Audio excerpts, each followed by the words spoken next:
The federal government says it is considering changes to the criminal code to ban so-called conversion therapy. Now, this comes after the Alberta city of St. Albert voted this week to ban the practice, which involves coercing or allegedly counseling someone to change their sexual orientation.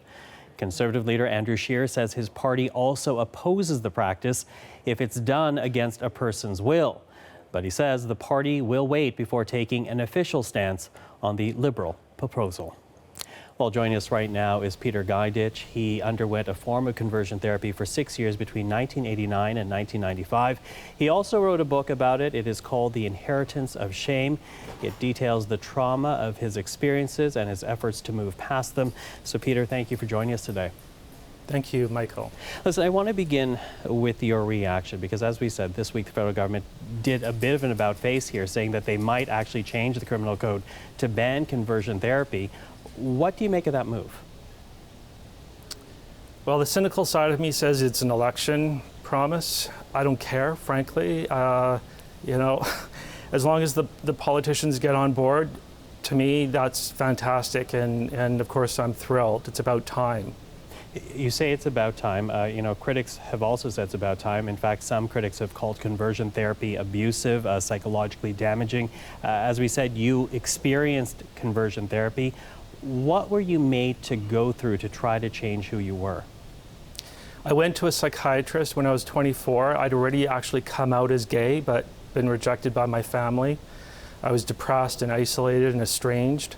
And this psychiatrist told me that basically all of my depression and a history of trauma had created this false idea that I was gay. And so the goal in therapy would be to face the trauma, and it would help revert me to my innate heterosexuality.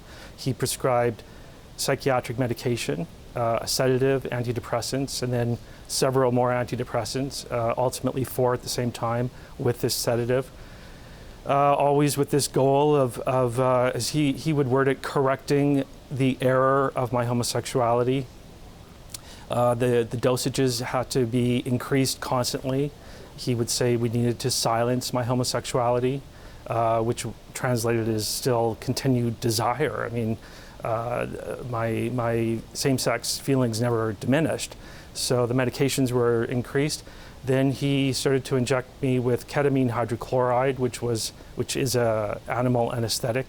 He did that before reparenting sessions, which he said again would help What's heal reparenting?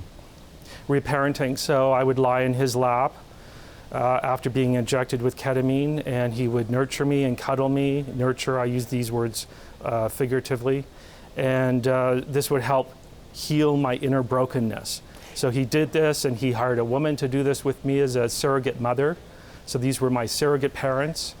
Ultimately, he started using aversion therapy on me. Aversion therapy being what? Electric shock therapy?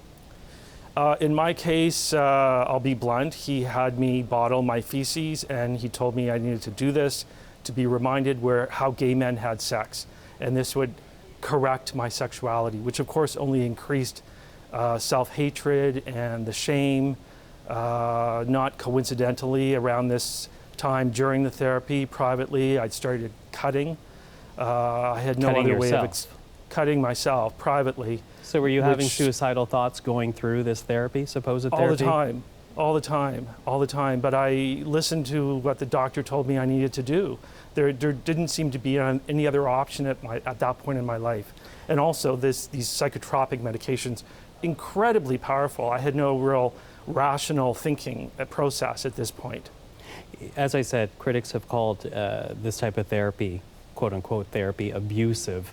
What has been the lasting impact on your life? Well, I call it torture. I mean, abusive is putting it mildly.